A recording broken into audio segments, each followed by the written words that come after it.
আজি আমি আলোচনা কৰিম আমনি নলগাকে যিকোনো এটা কাম কৰিব পাৰি নেকি আৰু ইয়াৰ উত্তৰটো হৈছে হয় পাৰি কিন্তু তাৰ আগতে আমি জানিব লাগিব আমনি কিয় লাগে ইয়াৰ প্ৰথম কাৰণটো হৈছে আমাৰ মগজুৱে সদায় নতুন আকৰ্ষণীয় আৰু প্ৰয়োজনীয় তথ্য বিচাৰে যেতিয়া আমি কৰি থকা কামটোৱে আমাৰ মগজুৰ এই বেসিক ৰিকুৱাৰমেণ্টটো পূৰণ কৰিব নোৱাৰে তেতিয়াই আমাৰ আমনি লাগে দ্বিতীয়তে আমাৰ মনত বিৰক্তি তেতিয়াহে জাগে যেতিয়া আমাৰ ইচ্ছা আৰু আমি কৰি থকা কামৰ মাজত এটা গেপ থাকে পাৰ্থক্য থাকে মানে যিটো কাম কৰিব বিচাৰো তাৰ ঠাইত যেতিয়া অন্য বেলেগ এটা কাম বাধ্যত পৰি কৰিব লগা হয়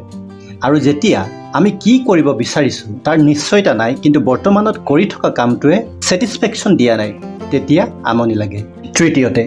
যেতিয়া অতি সহজ কাম এটা কৰা যায় বা অতিমাত্ৰাত জটিল কিন্তু অৰ্থহীন কাম এটা কৰি থকা হয় তেতিয়া কি হয় মনোযোগৰ মাত্ৰাটো একেবাৰে কমি যায়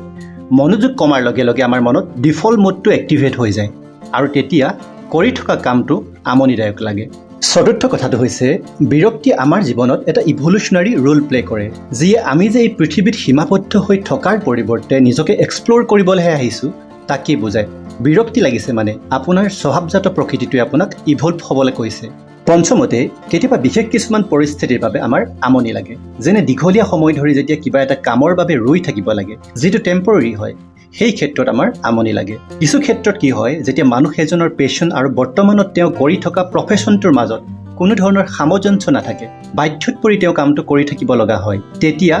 নিয়মীয়াকৈ তেখেতৰ বিৰক্তি লাগে প্ৰায়ে অৱসাদ অনুভৱ হয় তাৰোপৰি কি হয় কিছুমান ব্যক্তিয়ে জীৱনটোক লৈ এটা ৰং কনচেপশ্যন বা মিসকনচেপশ্যন অনবৰতে কেৰি কৰি থাকে যেনে জীৱনটো বৰ খালী বা অৰ্থহীন এনেকুৱা কনচেপশ্যন কেৰি কৰি থকা মানুহে ইচ্ছা কৰিও কোনো কামত মন বহাব নোৱাৰে অকণমান কামটো কৰাৰ পিছতে তেওঁলোকৰ আমনি লাগে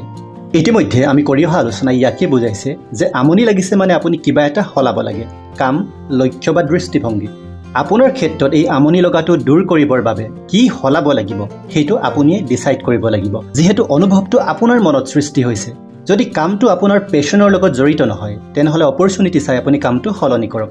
কাৰণ পেশনেট ফিল এখনত কাম কৰিলে নিজকে ভালদৰে এক্সপ্লোৰ কৰাৰ যেটো সম্ভাৱনা হয় সেইটো যথেষ্ট বেছি থাকে যেহেতু তাত ইন্টাৰেষ্ট হাই লেভেলত থাকে